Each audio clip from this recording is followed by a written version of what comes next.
Hey guys, Adam Rose, Vice President, Senior Loan Officer here at Western Ohio Mortgage in Sydney, Ohio. And this is another episode of the Mortgage Guide Podcast. And this week we have Teresa Rose, President, Owner of Western Ohio Mortgage here in Sydney. And we're going to talk about what we're running into, right? So we're going to talk about base documentation that we collect and why we need to collect it, some of the issues we run into when we really review them, right, and dig into it versus what the borrower tells us.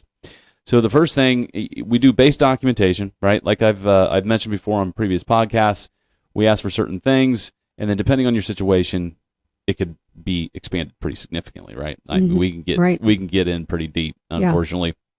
Yeah. First thing is taxes. So we always ask for taxes, bank statements, pay stubs, IDs. That's your base documentation. So T, on the taxes, what are we running into? What are the common things that are creating issues? What are we verifying using the tax returns? Because, sometimes we'll get that, why do you need my taxes? I don't understand. Mm-hmm. So what are we running into here? So first, all the listeners need to understand that a mortgage is a 30-year obligation. Some people take them for 15. And even though you may not plan on being in that house for 30 years or taking 30 years to pay it, it is a major debt in your life. It is not a car that you just throw a pay stub at the lender and you're good to go. So there's a lot of investigating that goes on in a mortgage transaction.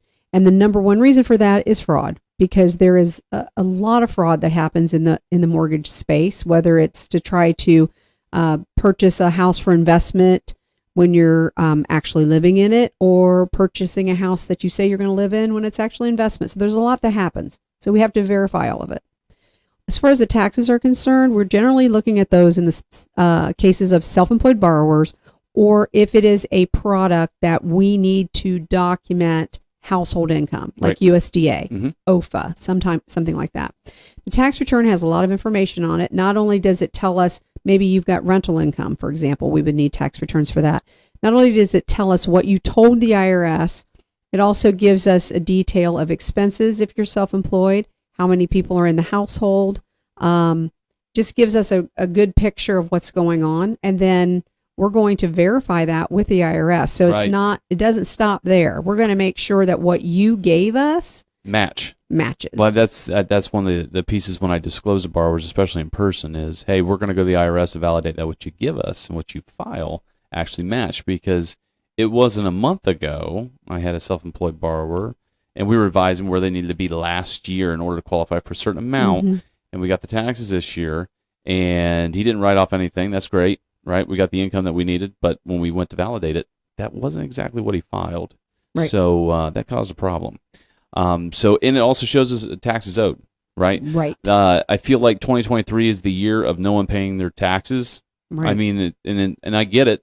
There's a lot more going on than just this year. There's past years, income and stuff like that. But it just seems like a common thread or common theme this year. Mm-hmm. Is it just me, or am I crazy? I think we've seen a dozen borrowers that have kind of had this issue pop up on them. Yeah, I think that in 21 and 22, there were a lot of people that had significant increases in income that kind of caught them off guard. And if they were for it, they don't pay quarterly. Correct. And so when they got caught up in that, the thing that you have to understand is if you owe more than $50,000 in tax, which is easy to do if you're self-employed and not paying quarterly, you cannot go online and have a monthly payment arrangement with the IRS. You have to physically contact the IRS and get this in writing. Where it affects us is we can't close your mortgage if you have outstanding tax liability unless there is a payment arrangement, so that we can count that into your debt ratio. If you don't already have that in writing and you owe $50,000, you're not getting it soon. It's probably going to take us longer to get that than we can do in the time frame of your contract.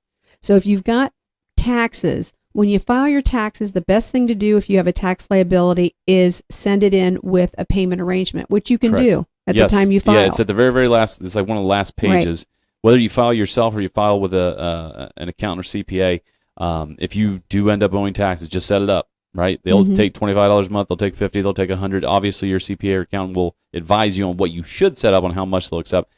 But we've seen some pretty large tax bills with a very, very low monthly payment. And rule of thumb is if you have a large tax liability, you're not going to be given more than 72 months to pay it either. So if you calculate that out, there you go. I mean, you might see $300-$400 payments. We've seen payments $1,000 and $2,000. We just had one that had $2,000. Yeah, it just depends on the situation, but it's very important not to ignore it or neglect it. We are going to find out that the liability is there because we are going to get a copy of your record of account. Right. There's just no way to circumvent it. You can't hide it. You cannot hide it, so you just need to come forward. And for with record, it. when we ask for your tax returns, guys, if you are self-employed, make sure you're bringing your Schedule C in, your Schedule E if you have all the rental incomes and Schedule F for farm. And farm Yep. income. We've got not just in partnership Schedule S or is it An S corp. Yeah, Sorry, what am I S corp. Yep, the 1065 thank partnership. you. I could not even say that. Yeah. But yeah, partnership filings. Make sure it's all in there, guys. So just a rule of thumb. So if you owe taxes, make sure you set up a payment arrangement, and we can move on past that instead of dealing with a large liability. Next is bank statements. So we always ask for 2 months of bank statements, not just we're validating income or assets. Sorry. Make sure you have the funds for closing. We're validating where it came from. Are there large deposits? Due to anti-money laundering laws, that's a kind of a problem if you're depositing cash. Are there other occupants in the home? You know, what's going on? So from your experience, especially I'm talking about 2023, seeing anything funny? What's the purpose of these bank statements other than what I just expounded upon as validating assets? I mean, what are you seeing? Yeah, so there's a lot of information in the bank statement, probably as much information in a bank statement as there is on the credit report, because it tells us about other debts that maybe don't show up on the credit report, but they're recurring. It shows us maybe you have said on your application that you're paying $1,000 a month in rent, but we don't see rent coming out anywhere. Right. Then the borrower says, well, I'm paying in cash. But what we do know is if all your pay stubs or all your pay is going auto deposit into your bank account, unless you are withdrawing cash to pay the rent, that would be difficult to do.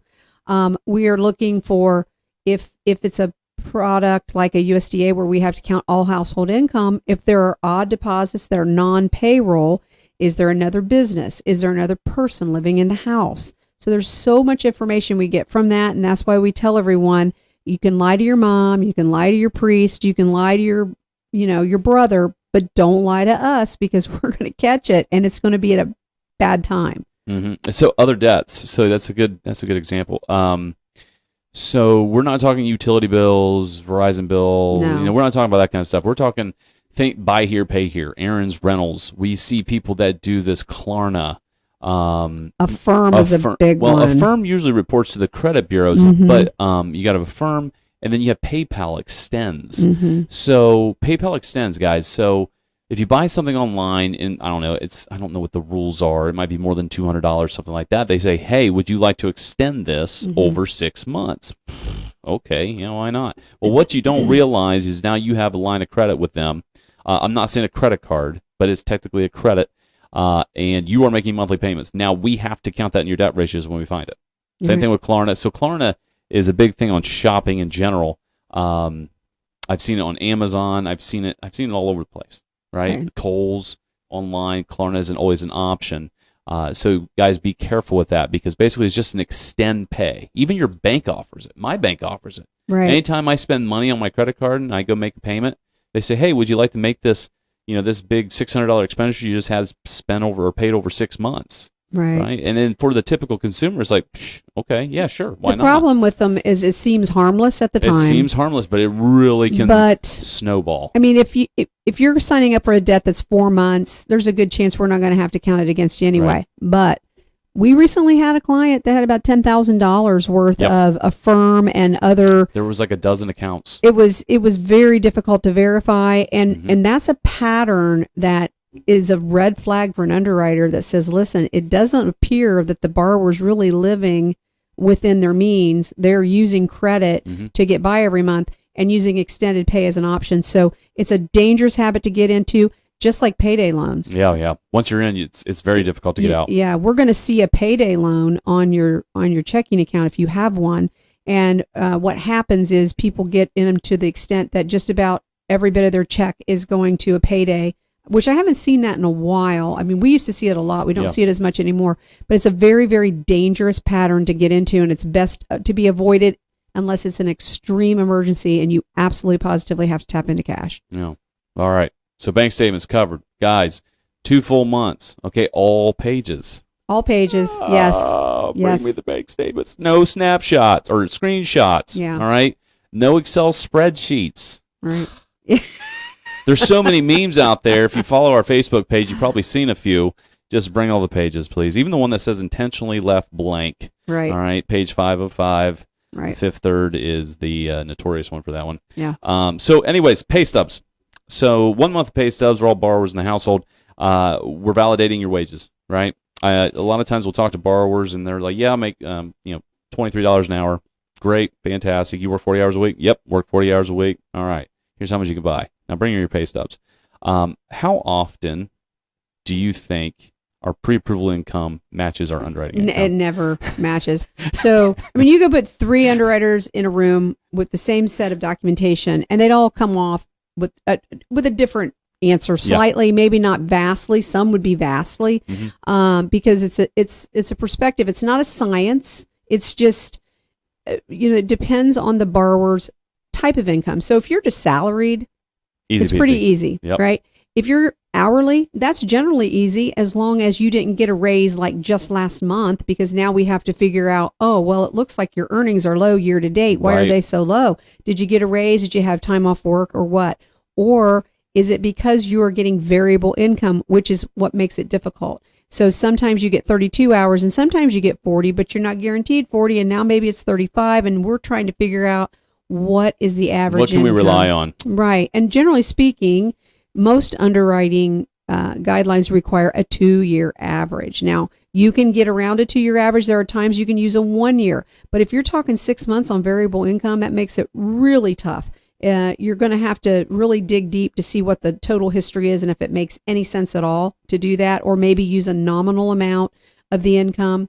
When there's overtime and bonus thrown in there, or maybe it's a nurse, and nurses, they have all different types of pay. Yep. It makes it really difficult. So when you're talking to your loan officer about how much money you make, you really need to make sure you give them the whole story. Yeah, I make $23 an hour. However, I just got a raise last month, or I only get that if I work nights, because when I work days, I only get 20. The thing about shift differential is if you don't have a long history of receiving it, and you're not as your employer for a very long period of time, I usually qualify you off base. Right. Shift diff, that's something we want to skip. That's why I was alluding to, hey, client says he makes $23 an hour. He works 40 hours a week. I get the pay stubs. He actually makes $20.50 an hour. He's got the shift differential. He's got bonus in here. He's got overtime in here. I actually had a client give me, it was like $35 an hour, and it said it was his base. That was the money, his average he made with overtime. Mm-hmm. And so until we got the pay subs, it really threw a wrench into things. Right. So being accurate with this, we're double checking your year-to-date income. If your hours are a little off, we got to figure out what's going on there. Do we have a reason for being off? And so there's so much information in there. Oh, there's a ton. And do we have any? We talk about judgments, liens, garnishments, stuff like that, and everybody's like, no, I have none of that. And you get to pay subs, it's like, okay, well, you got a garnishment from 2 years ago that you're still paying on. Hey, you've got child support that's coming out of your payroll that you didn't happen to mention. It's $500 a month. This stuff is important, guys. All right, so pay attention to that. So when you're talking to your loan officer and your lender, make sure you're being as clear as possible. And like I've told people before, I usually qualify them off of just a couple hours shorter than 40 hours, just to give myself a little cushion. So they probably think I'm crazy when they say, yeah, when they call me and I told them you can go 180, and they're like, I found this house for 188. Can I do it? I always leave a little cushion in there, so just in case we find a house for a little bit more. And then ID. ID's the last piece, okay? Yep. ID sounds very basic. You wouldn't think there would be anything there except for maybe just someone is valid. But there's a lot more than that. There is. So we're going to verify date of birth, for one. Yep. A lot of times when there's identity theft, it's because, they're able to produce a driver's license that maybe is not really their driver's license. And I know people think that that's far-fetched, but it's not. Happens. Actually, I was just talking to someone at a local bank that was showing someone that had a very, very legitimate driver's license that was copied over on one of their clients, and they tried to go to the bank and withdraw cash in another state. Mm-hmm. Yeah, it's pretty fast. Yeah, so you've got that. Then, of course, you also have residency. So the residency history is very important because we need to know where you've lived, if you've lived rent-free, because we're going to check, if you say, hey, I lived with mom and dad, well, we're going to check court records to make sure, or courthouse records to make sure that that is actually a home that's titled to them, that they own it. And if they're renters, then we're going to go another step further, because we need to know that wherever you say you have lived, you've actually lived. Because what if you rented somewhere and you left, maybe you broke the lease, maybe you owed $3,000-$4,000 in back rent.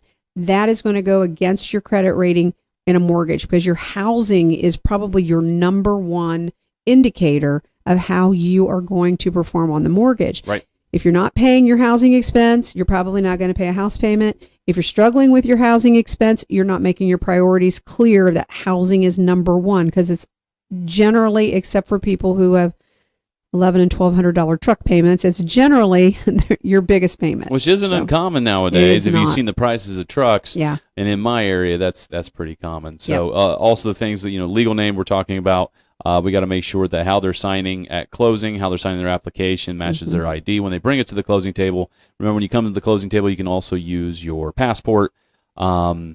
We have to make sure people that get divorced, they're trying to use maiden names, or people that get married. Did you legally change your name, but your ID doesn't match yet? We got to have marriage certificates, all kinds of stuff, juniors, seniors. There's a lot of stuff going on there, and you think it's just copy the ID, you're done with it. There's a lot of tells that happen just on the ID. Right. So yeah, I think we got everything covered there, guys. That's some basics on what we're looking for in your base documentation. So thanks for stopping by this week, guys. Remember, subscribe on YouTube, check out Spotify and Apple Podcasts, and we'll see you next week.